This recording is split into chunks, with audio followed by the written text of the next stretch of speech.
Quiero invitarles a abrir en sus Biblias, en el libro de Isaías, el capítulo 53. Libro de Isaías, el capítulo 53.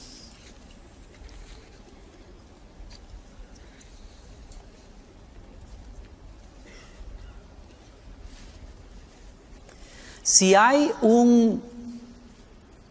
una experiencia y una realidad que golpea la vida del ser humano y que lo deja sin respuestas, es el experimentar el sufrimiento.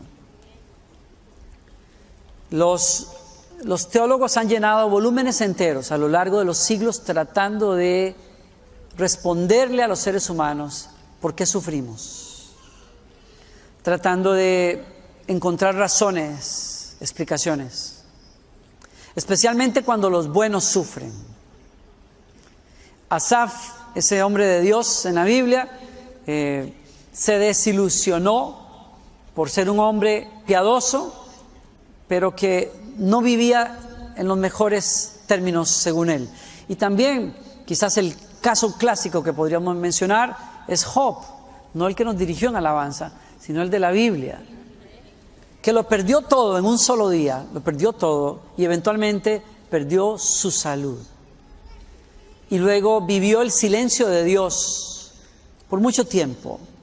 Y mientras se rascaba las heridas con un pedazo de hueso sentado en un poco de ceniza, y mientras escuchaba las acusaciones de sus buenos amigos teólogos que habían venido a tratar de explicarle, mientras escuchaba a estos hombres decirle: es tu pecado el que causó las pérdidas, es tu pecado el que produjo estas cosas, porque no hay manera de que un hombre justo sea castigado de esta forma, de no ser porque hay alguna razón.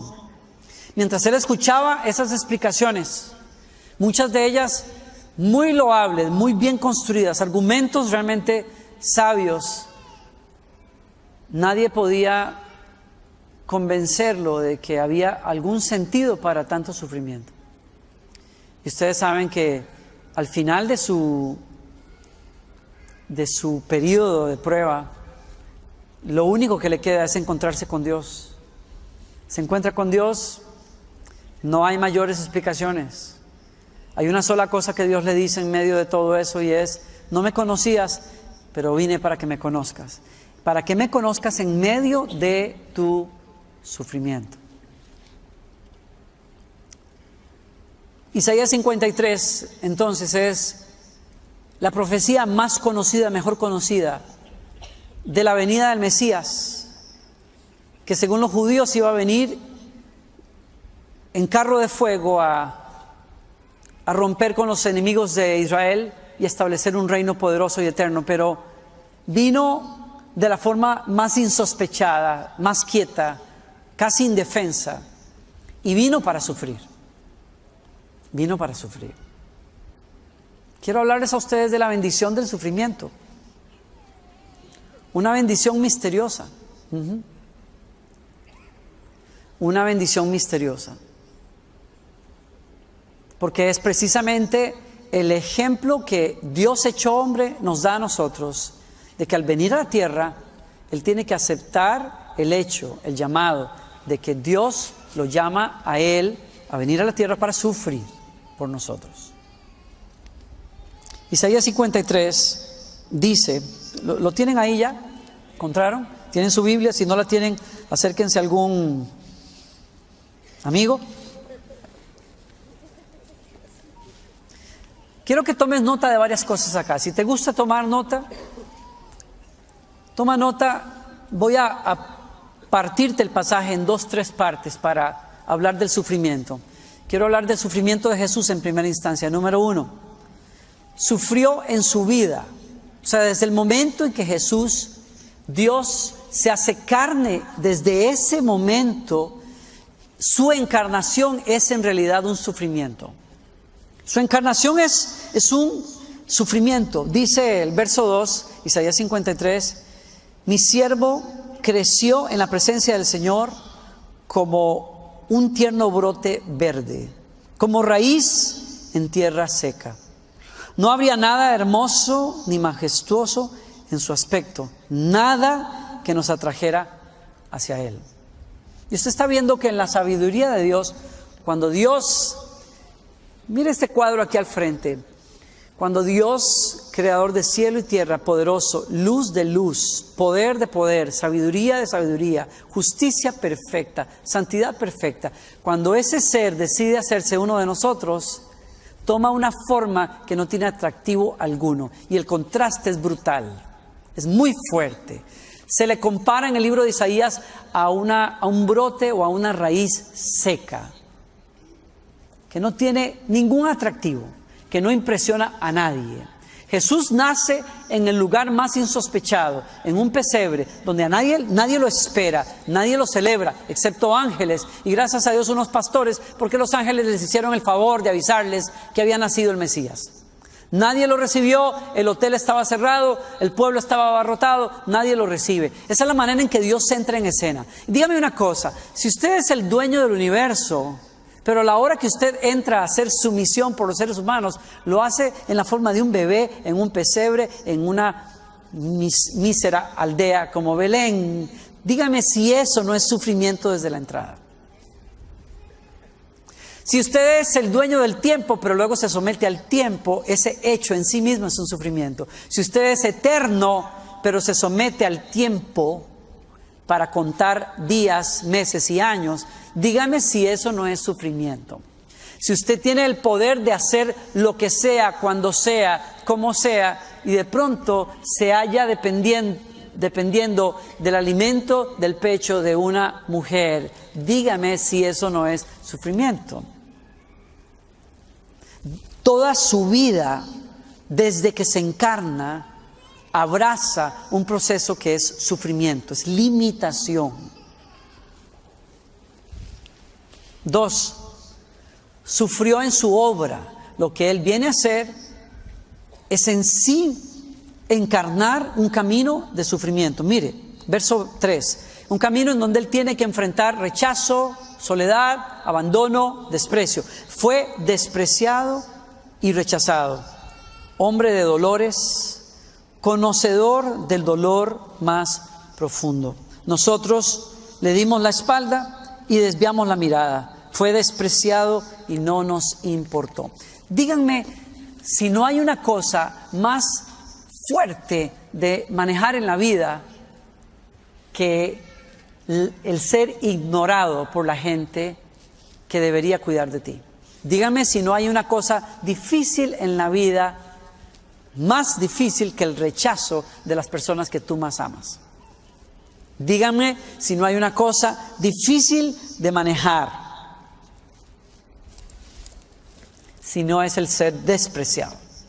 Tome nota de esas cosas: desprecio, rechazo, darle la espalda, desviamos la mirada. O sea, estás pasando algo, pero no vamos a identificarnos contigo en eso.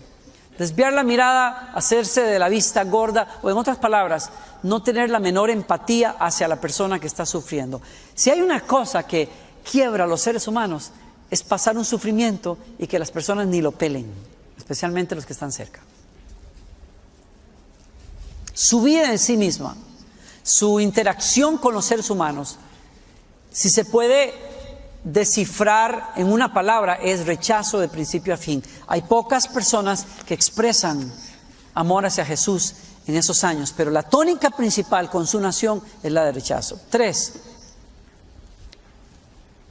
sufrió en su juicio. Ya en el clímax de su ministerio, el proceso por el cual Él se despide del mundo, el proceso por el cual Él lleva a cabo su salvación por todos nosotros, es un juicio injusto, completamente injusto. Está acusado de algo que Él no ha hecho ni ha dicho, fue procesado ilegalmente, fue abusado en la tortura que sufrió, fue desnudado y puesto en una cruz como si fuera un criminal sin haber hecho nada. El verso 7, fue oprimido y tratado con crueldad. Sin embargo, no dijo ni una sola palabra. Quiero que tome nota de eso, por favor, porque esto es clave para el tema que nos ocupa en esta noche. No dijo ni una sola palabra. Como cordero fue llevado al matadero y como oveja en silencio ante sus trasquiladores, no abrió su boca. La gente que conoce de pastoral, o sea, de pastorero ovejas, saben que las ovejas no se dejan quitar la lana sin estar gritando.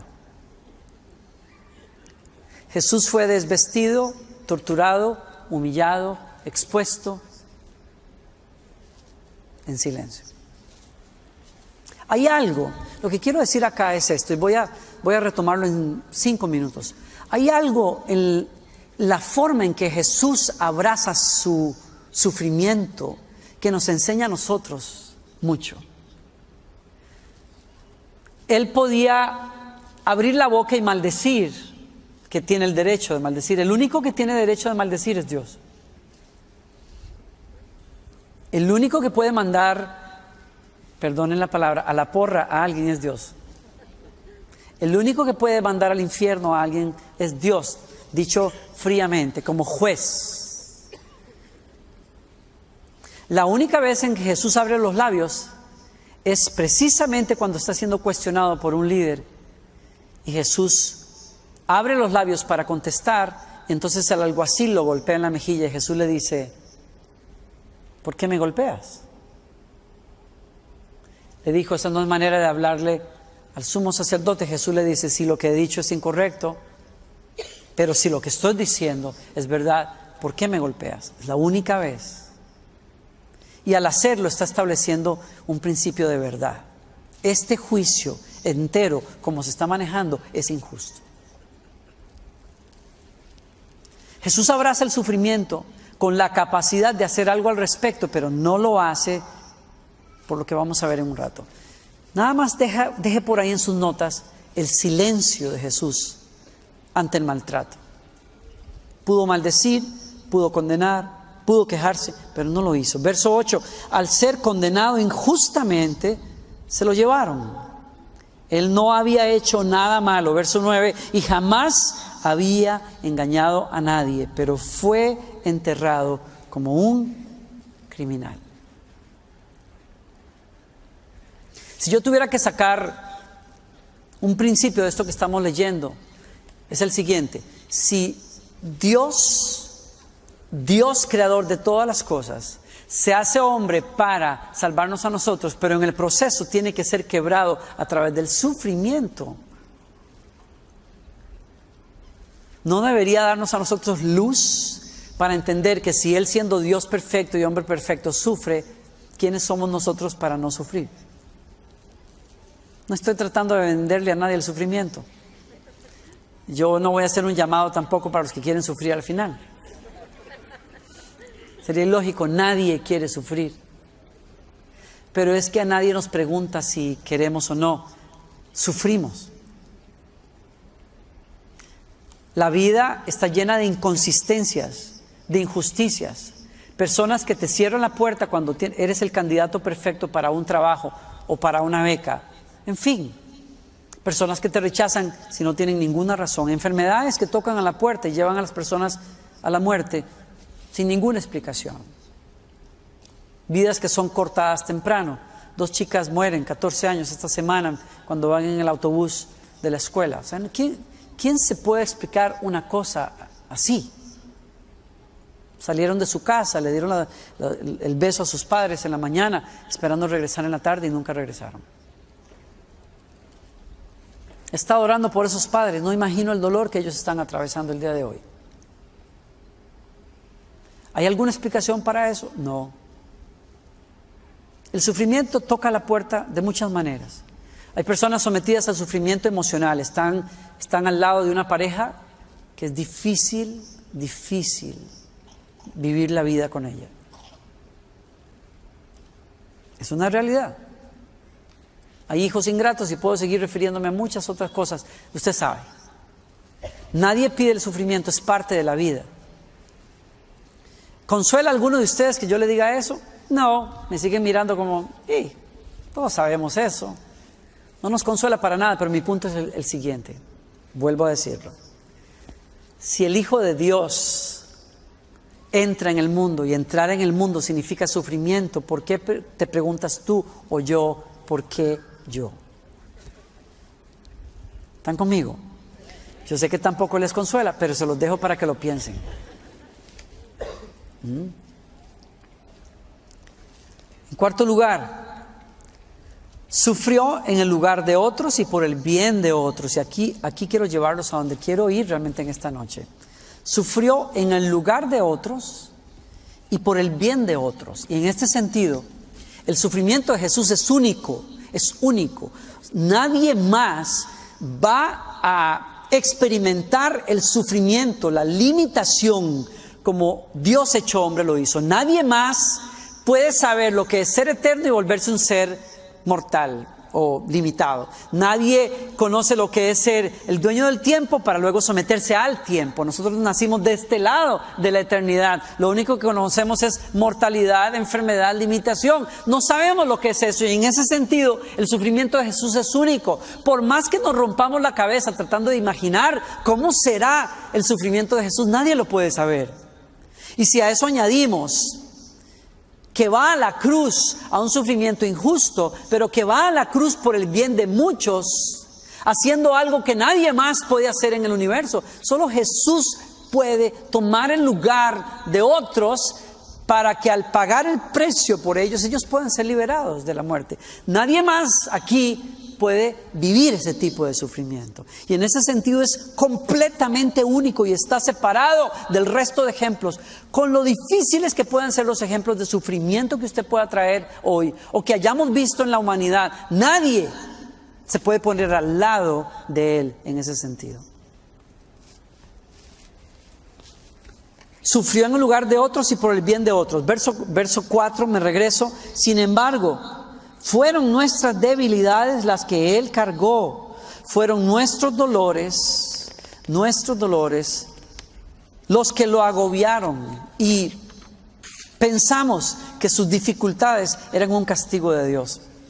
Un castigo por sus propios pecados. Así como acusaron a Job de que estaba con esa sarna y había perdido a sus hijos, probablemente por sus debilidades o su pecado. Jesús fue acusado por nosotros mismos, por la gente de su época, fue acusado de sufrir por sus propios pecados. Verso 5, pero Él, aquí vuelvo otra vez al sufrimiento de Jesús, único, fue traspasado por nuestras rebeliones y aplastado por nuestros pecados. Fue golpeado para que nosotros estuviéramos en paz. Wow. Me encantaría que usted pudiera subrayar esa línea o guardarla en alguna parte. Fue golpeado para que nosotros estuviéramos en paz. Fue azotado para que pudiéramos ser sanados. Y en ese sentido, el sufrimiento de Jesús es único. Pero también el sufrimiento de Jesús es único en su objetivo. ¿Por qué? Porque se somete al sufrimiento por el bien de la humanidad entera. Él es el Salvador de nuestros pecados. Él es el Redentor que compró con su sufrimiento y su sangre tu entrada y la mía al cielo. Él es el dador de la gracia y por eso sufre, porque tiene delante de Él un objetivo y es ganarnos a todos nosotros. Voy a volver a ese punto en un minuto. Le doy un quinto punto. Sufrió porque Dios lo quiso. Ese es quizás el punto neurálgico de lo que Isaías nos viene diciendo a nosotros. Y mire cómo concluye toda esa descripción del sufrimiento de Dios hecho carne. Cuando Isaías dice, fíjese bien en el verso 10, formaba parte del buen plan del Señor aplastarlo. ¿Están leyendo ahí? Está apareciendo ahí en pantalla, ¿no? ¿Quieren leerlo conmigo? Formaba parte del buen plan del Señor aplastarlo y causarle dolor. Miren acá al frente un segundo. ¿Cómo le queda el ojo después de leer eso? Era parte del buen plan de Dios aplastarlo y causarle dolor. Hay religiones que todavía el día de hoy se pararían al frente mío y me dirían: no puedo creer en ese tipo de Dios. ¿Cómo un Dios Padre puede ser masoquista para aplastar a su propio hijo? Cualquiera de nosotros diría: tiene razón. Me piden a mí que lo entienda, no puedo entender eso, porque yo soy padre, yo no podría hacerle eso a mi hijo. Y si alguien siendo padre le hace eso a su hijo, todos nosotros nos levantamos para decir: merece lo peor, porque un padre no hace eso. Pero el Padre celestial, que nos ama como nadie más nos puede amar, escoge a su propio hijo, y dentro de ese buen plan de salvación lo escoge para aplastarlo, porque no hay otro camino. Es decir, en pocas palabras, lo que ya les dije hace un minuto: el sufrimiento era plan de Dios. Me atrevo a aplicarlo a usted y a mí el día de hoy para decirle que su sufrimiento es parte de un buen plan. Claro, usted me dirá: si yo le contara lo que yo estoy pasando, usted no diría eso, pero ni loco. No puede haber un buen plan detrás de todo esto. Pero en la vida de un cristiano, yo me tengo que basar en lo que la Escritura nos enseña a nosotros, que es el plan de Dios en Jesucristo, para decirle a cada uno de nosotros que está aquí que en la vida de un cristiano hay una explicación para el dolor, o una explicación más allá del dolor, que es: Dios tiene un buen plan para sus hijos. Y dentro de ese plan, el sufrimiento no es una sorpresa. Puede ser parte del plan. Sin embargo, cuando su vida sea entregada, escuche esto, y aquí vamos a ir al punto a donde quiero llegar. Sin embargo, cuando su vida sea entregada en ofrenda por el pecado, tendrá muchos descendientes, disfrutará de una larga vida, y en sus manos el buen plan del Señor prosperará. Verso 11, mire esto: cuando vea todo lo que se logró mediante su angustia, quedará satisfecho. Subrayen eso, por favor. Cuando vea todo lo que se logró. Subraya este pensamiento, por favor, tómelo por ahí. El sufrimiento logra algo. Logró algo en la vida de Jesús.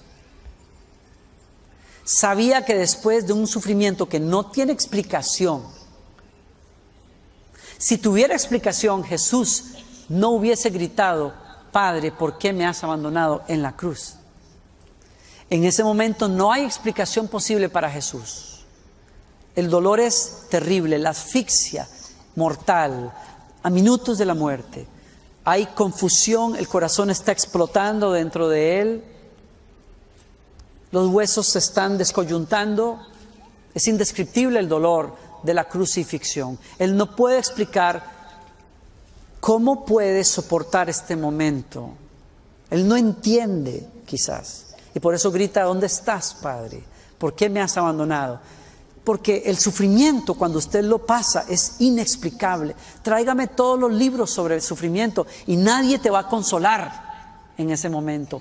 Ninguna explicación. Dios está ahí escuchando, tranquilo, aunque no lo sientas. Dios está. Jesús dice: puede ser que esté, pero yo no lo veo y yo no lo siento. Tal como le pasa a usted, tal como me pasa a mí. Sin embargo, dice la Escritura que de alguna manera Él logró ver el fruto de su aflicción y dijo: estoy satisfecho. Si para lograr ver eso, yo tengo que sufrir esto que es inexplicable ahora, lo abrazo. Y por eso al final, antes de morir, dice: Padre, en tus manos encomiendo mi espíritu. No tengo explicación para esto. No sé cómo voy a pasar al otro lado. No sé cómo voy a ver el fruto de esto, pero confío que lo voy a ver y por ende lo que hago en vez de pelear con mi sufrimiento es entregarme a Él confiando en ti. Si algo tengo que decir en esta noche es eso. El sufrimiento no tiene explicación, pero sí logra algo. Y todo cristiano, en el momento mayor de la prueba, tiene que confiar que lo que vivió Jesús es un ejemplo para usted y para mí.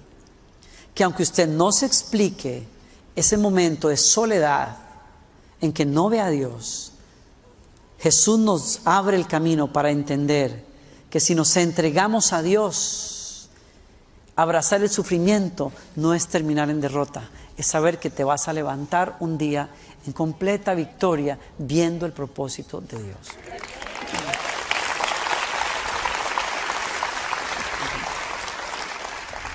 Por eso Hebreos capítulo 12, el verso 2 dice, Hebreos 12:2, refuerza lo que acabo de decir.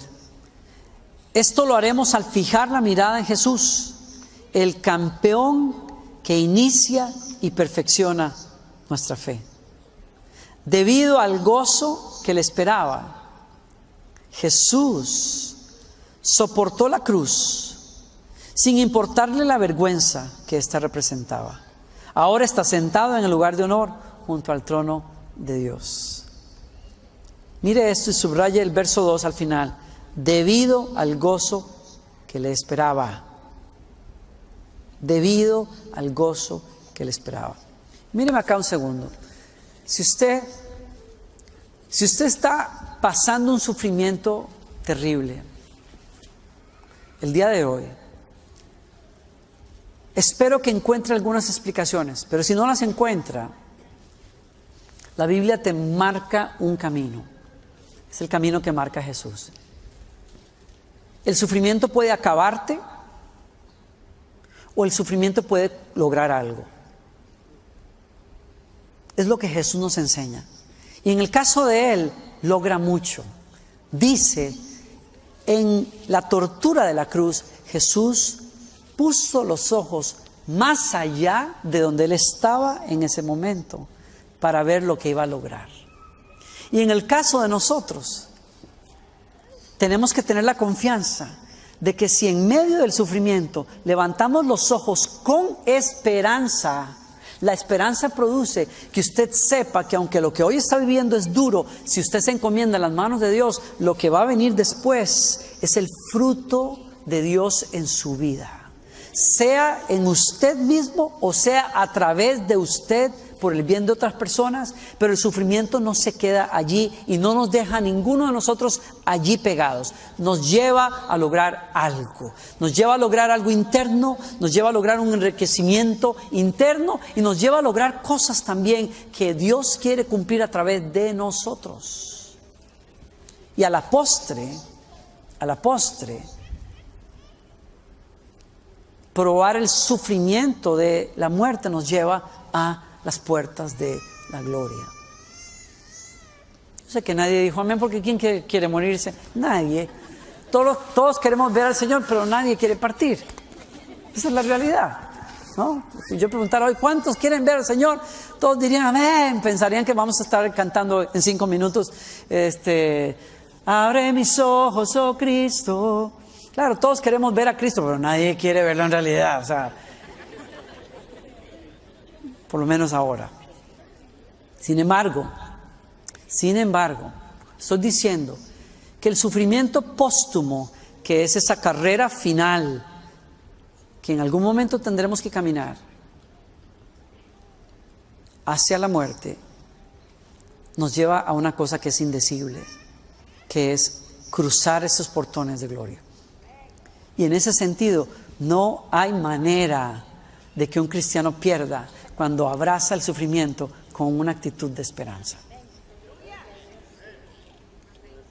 Usted puede decir, uy, acabó todo allí. pero la Biblia dice, no, Señor, no acaba todo allí. Usted está listo para ser vestido con gloria. Y eso es victoria para nosotros. Entonces, ¿qué estoy tratando de decirle acá? Jesús nos enseña el camino para abrazar el sufrimiento. Y ese camino es mirar más allá. Si alguno de nosotros sabe lo que es ahorrar y con mucho costo, ahorrar amarrándose así los pantalones porque cuesta, sabemos que se puede sufrir el ahorro porque va a venir una recompensa. ¿Sí o no? También sabemos lo que es cerrar el pico en ciertos momentos de la vida, porque sufrir, no embutirse esa hamburguesa hoy en la noche, significa eventualmente perder libras y tener un corazón más sano y durar un poco más. Aunque no digan nada. Está bien. Yo entiendo, o sea, yo me quiero zampar esa hamburguesa, claro que sí, las veces que sea. Por supuesto que yo quiero hacerlo, y todas esas papas llenas de carbohidrato y de grasa, la combinación perfecta para bloquear las arterias. Pero usted sabe que aguantarse y sufrir, dejar pasar en ese momento y escoger una mísera ensalada, a la postre, perdonen, pero es que, Dios mío, las ensaladas en este país son míseras, o sea, muchas veces en los restaurantes. ¡Qué barbaridad! Pero nos va a llevar a una cosa que estamos dispuestos a sufrir hoy para cosechar mañana. No nos comemos todas las piñas hoy, aunque quisiéramos, porque vamos a tener un mejor día mañana para nuestros hijos. Ese sufrimiento lo pasamos porque ponemos la mira en una mejor cosa adelante. Y aunque el ejemplo es muy de todos los días, Dios quiera que lo podamos aplicar para las cosas más profundas, los momentos más difíciles, los retos más grandes. Mira a Dios como Jesús lo hizo, poniendo los ojos en el Padre. Hebreos dice, pon los ojos en Jesús como ejemplo, porque Él inició la fe y la consumó, y tú puedes caminar en la fe y llegar a tu meta, aún en medio del sufrimiento, si clavas los ojos en ese buen día, en esa gloria de Dios. Romanos capítulo 5, el verso 3 nos dice que hay un fruto del sufrimiento en todos nosotros. Dice Romanos 5:3, también nos alegramos al enfrentar pruebas y dificultades, porque sabemos que nos ayudan a desarrollar, ¿qué? Resistencia. Estamos hablando de frutos en nosotros a través del sufrimiento. Este tipo de fruto no pasa de otra manera. Usted no lo consigue de otra manera. Usted tiene que sufrir.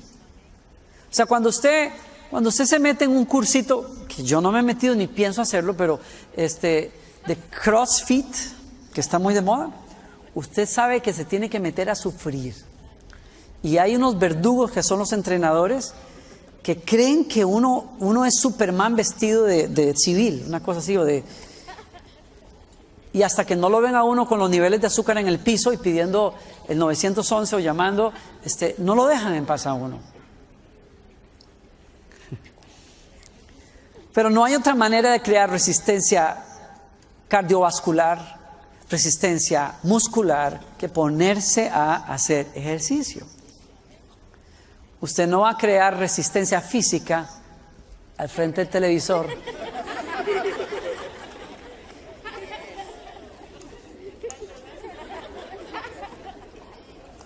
El único músculo que va a crear resistencia está por acá, pero no, se le va a atrofiar, de hecho,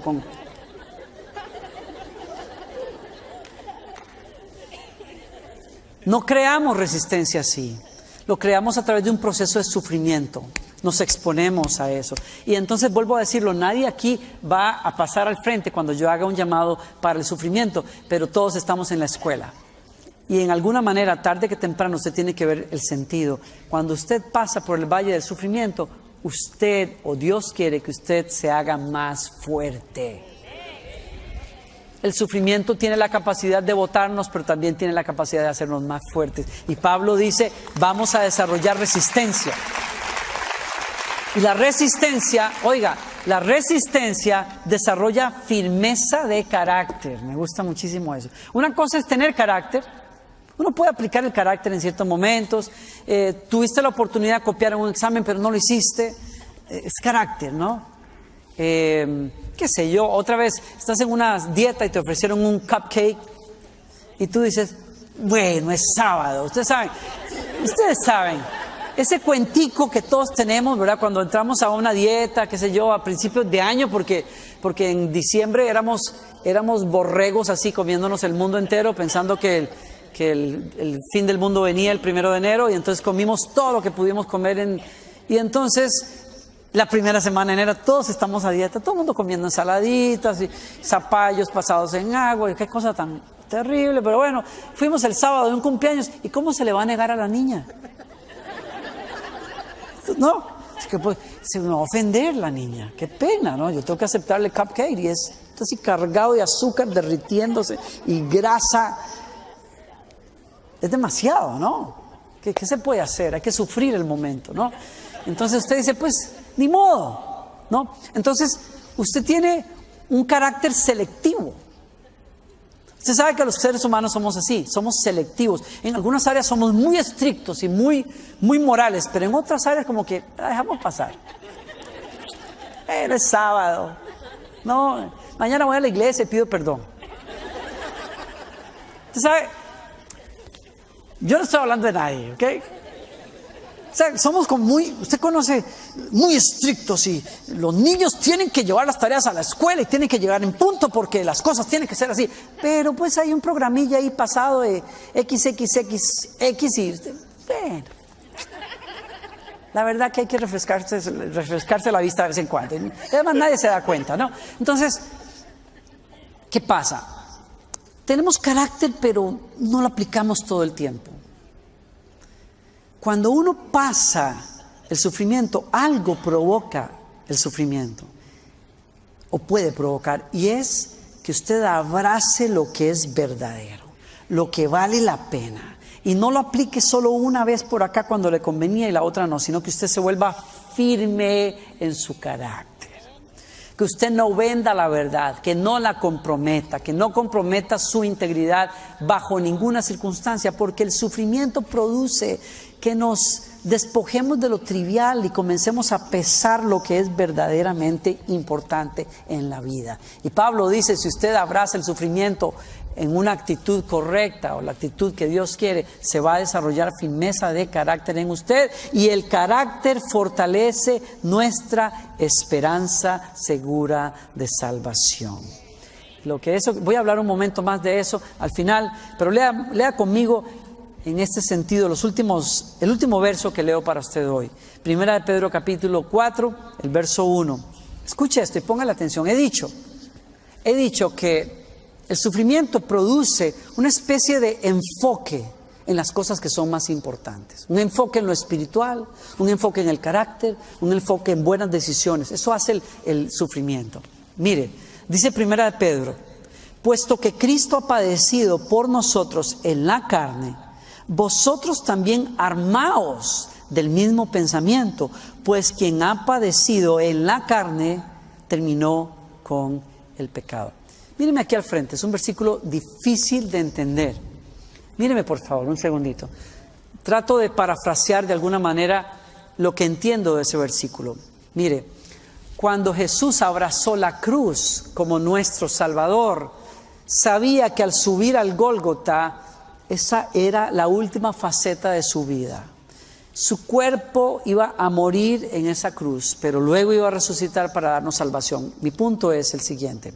Él sabe por fe a dónde va a llegar, lo que va a lograr, pero ese proceso de perder la vida provocó algo en él. Escuche, y es lo siguiente. La única limitación que Jesús tiene en la tierra es su cuerpo. Y su cuerpo tenía que ser clavado en una cruz porque en el cuerpo de todos nosotros radica la debilidad, la tendencia hacia el pecado. Por lo tanto, cuando Jesús ofrece su cuerpo para sufrir en una cruz la tortura, sabe que al hacerlo está terminando con el pecado o el reino del pecado en la vida de todos nosotros. Y bendito sufrimiento, si el sufrimiento de Cristo nos produjo que usted y yo hoy no estemos forzados a obedecer al pecado en nuestro cuerpo. ¿Está conmigo? En ese sentido, Jesús terminó con el pecado. Ahora, ¿por qué Pedro nos trae este versículo? Porque nos está dando una enseñanza y es la siguiente. De alguna manera, cuando los cristianos pasan sufrimiento, la dimensión de la carne en los cristianos pierde poder. Las trivialidades del mundo pierden poder.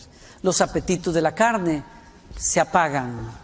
Nuestra distracción espiritual se va, porque nuestro hombre interior es el que tiene que salir al frente para poder pasar ese valle. Y en ese sentido es una bendita bendición, perdonen la redundancia. Bendito sufrimiento, si cuando usted pasa un valle, el sufrimiento produce que usted se despoje más y más del mundo para enfocarse en lo que es espiritual. Y en ese sentido, Pedro nos da una clave a nosotros. No veas al sufrimiento como un enemigo, te puede estar haciendo un gran favor.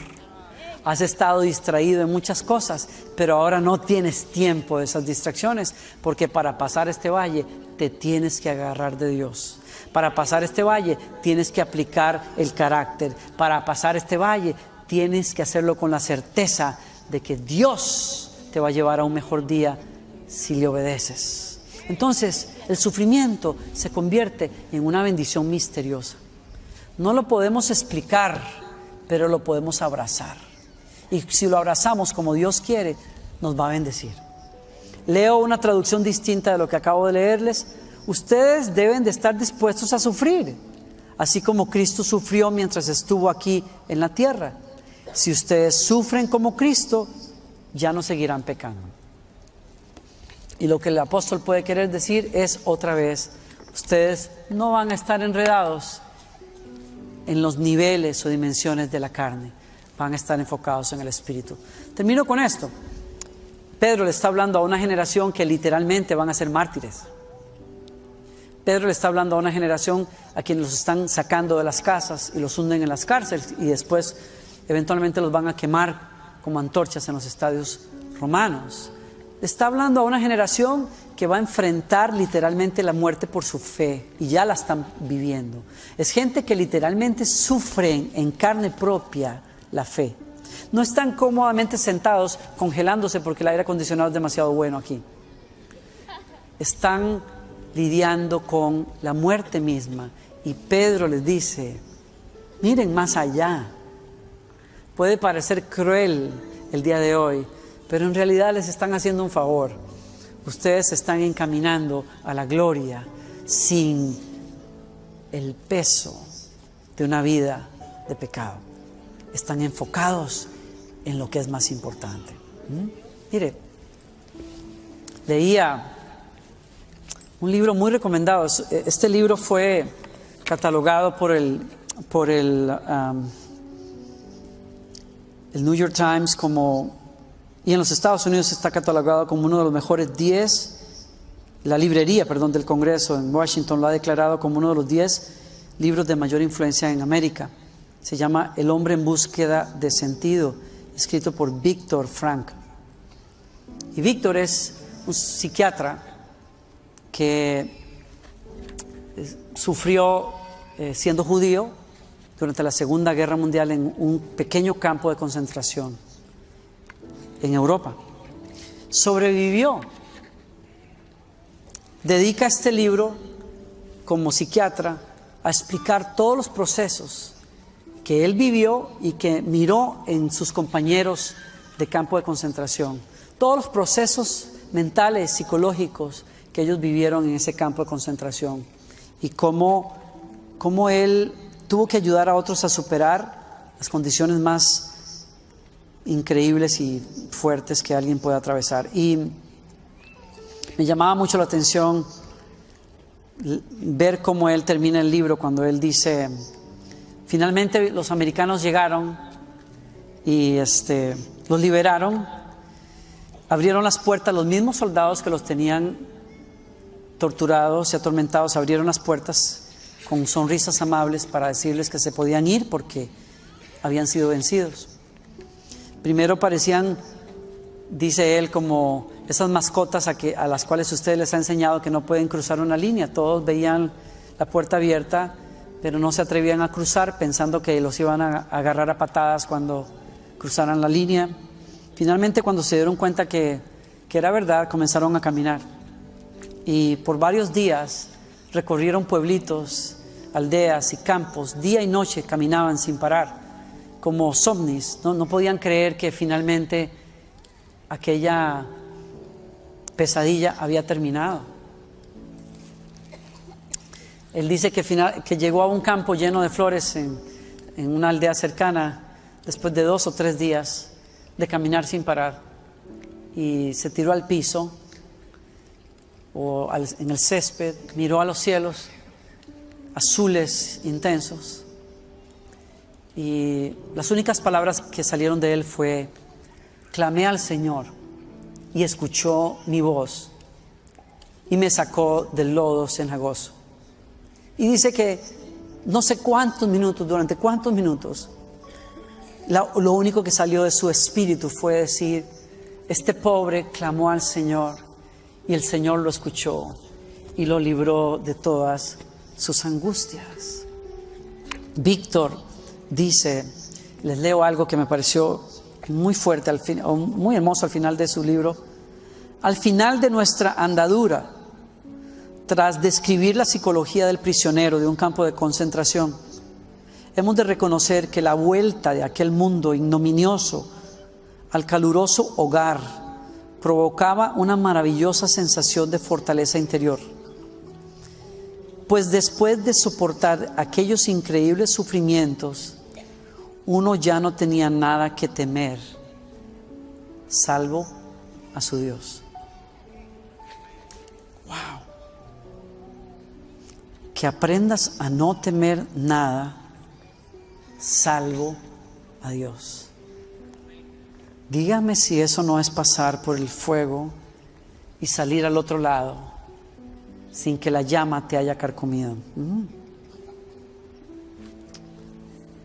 Víctor dice, hay una sola cosa que acaba a las personas en un campo de concentración: cuando el rigor del trabajo te quiebra la espalda y los pies sangran y no puedes curarlos porque significa un castigo, cuando la comida escasea, cuando hay que inventar nombres porque llaman al nombre de un amigo tuyo que va a ser ejecutado y prefieres mentir o guardar silencio y pasar ayunos forzados, cuando los golpes y las vejaciones son tantas que los hombres lloran pidiendo morir, cuando hay que vigilar a los amigos para que no se suiciden. Víctor dice, hay una sola cosa que puede sostener a una persona en medio de los sufrimientos más indecibles. Y dice él, es la esperanza. Tener esperanza de que alguien nos esperaba afuera. Tener la esperanza de que algún día podrías hablarle a otros acerca de cómo vencer sus luchas. Tener la esperanza de que un día verías el sol. Perder la esperanza es morir. Pero Pedro nos dice, el sufrimiento produce una esperanza más grande en nosotros. ¿Quién escoge eso? Eres tú. Yo puedo hablarte de 1000 cosas, pero a la postre solo tú puedes escoger si abrazas tu sufrimiento porque sabes que vas a ser mejor al final y porque Dios tiene un plan con tu vida. Si abrazas el sufrimiento sabiendo que tu carácter se va a fortalecer, no le huyes, lo abrazas con esperanza, lo abrazas con paciencia. ¿Quién puede hacer eso? Solo tú. Tú puedes volverte más libertino y soltarlo todo y decir, ¿de qué me sirvió buscar a Dios? El sufrimiento tocó a la puerta. Toca la puerta de todos, santos y pecadores, ángeles o demonios, como lo quieras decir. Toca la puerta. El punto es cómo tú lo enfrentas.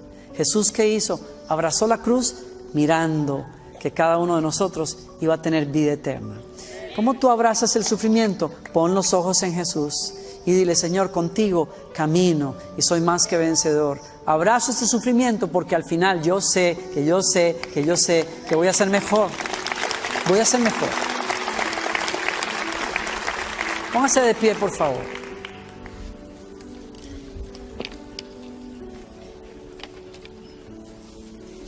¿Será que tengo aquí en esta noche algunos campeones que están peleando, que la están viendo así a cuadritos, pero a quienes Dios les ha hablado hoy y les dice, no cuelgue los tenis? Hay algo que está pasando en tu interior ya. Dios está formando su carácter en ti. ¿Habrá alguno acá que está peleando, pero dice, pastor, yo necesito simplemente hoy un empujón de gracia? Necesito esa fortaleza para ver más allá. Yo quiero terminar esta reunión llamándoles a esas personas que están luchando a que vengan aquí adelante. Quiero orar con ustedes unos minutos, 5 minutos antes de que se vayan. Y todos nosotros vamos a orar que usted sea fortalecido, que usted no cuelgue los tenis, que usted abrace este proceso con fe. Los espero. ¿Ok?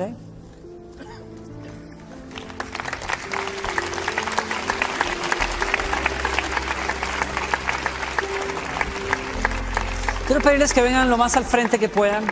Vénganse lo más al frente que puedan.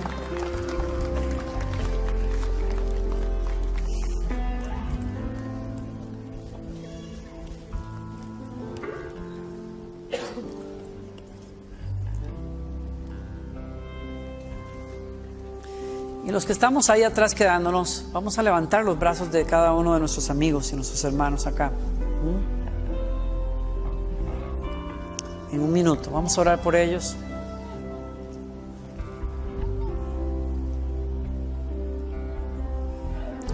No hay manera de que los seres humanos dejemos de preguntar por qué, porque nos gustan las explicaciones, pero vuelvo a decirlo. No hay explicaciones fáciles, pero hay una meta que Dios pone delante tuyo y es ser transformado en el proceso a una mayor fe, mayor carácter, una mayor perseverancia, persistencia, resistencia, en el nombre del Señor. Oro que te encuentres con Dios en este valle, que te encuentres con Dios, que oiga la voz de Él como pasó con Job, que el Señor bajó en ese torbellino y le habló y Job se tiró al piso diciendo, Señor, yo te había oído, pero ahora mis ojos te ven y la verdad, lo que haya pasado, no es que es poca cosa, pero lo que yo haya pasado es nada comparado con verte a ti, Señor, ahora. Y Pablo decía, nosotros tenemos una certeza, lo que sufrimos ahora es poca cosa, es leve comparado con ese peso de gloria que viene, que vamos a ver después. Es mucho mayor la gloria que el posible sufrimiento que podamos experimentar ahora, si abrazamos el camino de Dios. Yo quisiera pedir a algunos hombres y mujeres, podrían acercarse con respeto y poner la mano en el hombro de alguien aquí, una mujer, un hombre. Métanse entre la gente acá, no hay nada mejor, más increíble. Esto es iglesia, ¿no? Esto es iglesia. Vamos a compartir la carga de alguien, ¿sí? Vamos a llevar la carga. Usted quizás no le tenga que decir mucha cosa, pero el solo hecho de saber que alguien está ahí, a quien le importa, nos importan ustedes. Nos importan ustedes. Métanse lo más que puedan aquí al frente, todavía hay muchos.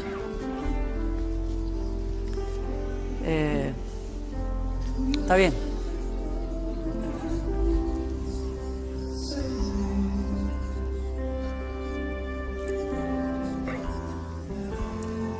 Señor, bendecimos a cada persona que está aquí. Levantamos las manos espirituales de ellos, el corazón de ellos. Lo levantamos ahora, Señor. que se quite la niebla emocional y la carga emocional que no deja ver, que no nos deja entender por dónde ir en este momento. Y no buscamos respuestas fáciles y sencillas hoy. Simplemente buscamos descansar en ti ahora, agarrarnos de ti ahora, Señor. Tomarte de la mano, Señor. ¿Quieren acercarse a orar por ellos? Ayúdenme ustedes, suelten los micrófonos. Oramos por esos al frente acá. En el nombre de Jesús, en el nombre de Jesús, extendemos, Señor, nuestra fe para decir al que es débil hoy: sé fuerte, no por la fortaleza humana meramente, sino por el poder del Espíritu Santo, por el poder del Espíritu del Señor. Ese Espíritu está trabajando en ti, operando en ti, levantándote, sanando tu vista corta para ver como Dios ve, más allá, más allá, más allá, más alto, más alto. Hay una paz que el mundo no puede robar. Hay una paz que las circunstancias no pueden quitar. Gobierna tu mente y tu corazón y te atrae a Cristo Jesús y te guarda en Cristo Jesús, en Cristo Jesús, en Cristo Jesús. Yo oro que tu corazón sea atraído a Él, a tu Dios, a tu descanso, a tu dueño, al que te llama por nombre, te conoce aún antes de nacer y te dice: eres mío, eres mío, eres mío. Eres para mi casa, eres para mis propósitos, eres para mis caminos.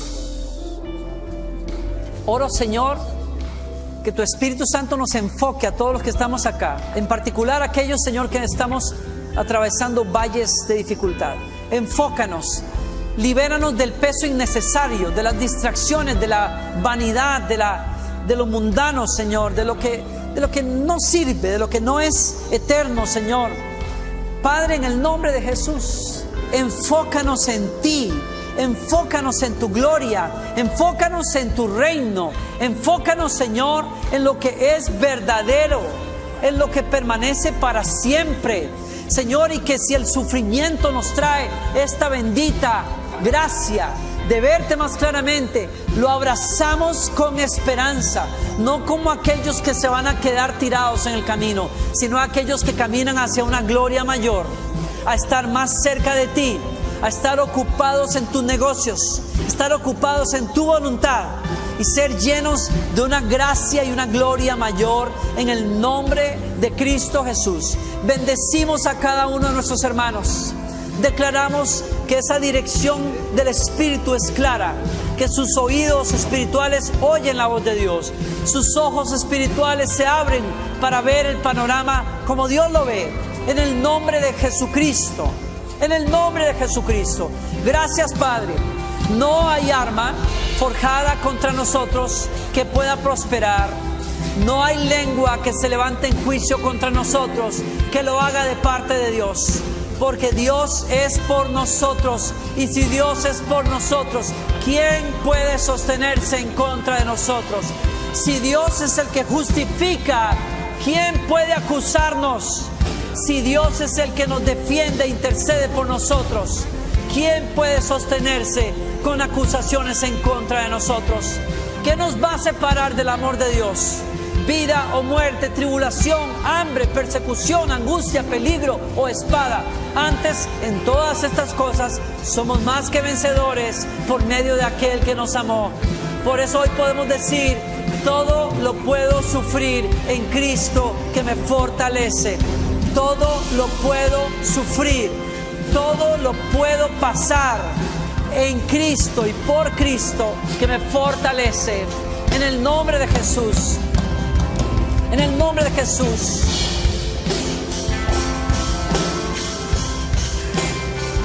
En el nombre de Jesús. Tómese unos minutos.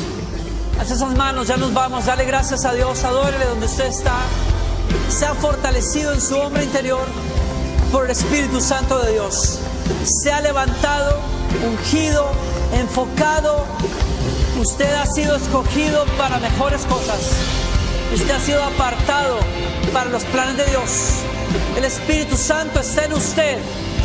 Y el Espíritu Santo que levantó a Cristo entre los muertos mora en usted, vivifica su cuerpo mortal, lo enfoca, lo fortalece, lo levanta. Dios te da pies fuertes para que camines en lugares altos y no te tropieces, porque el Espíritu de Jesucristo está en ti. Te bendigo en el nombre de nuestro Señor Jesucristo. Bendito eres en tu entrar, bendito eres en tu salir. Dios de gloria te haga descansar en paz y caminar rodeado como con un muro de fuego. En el nombre de Cristo Jesús.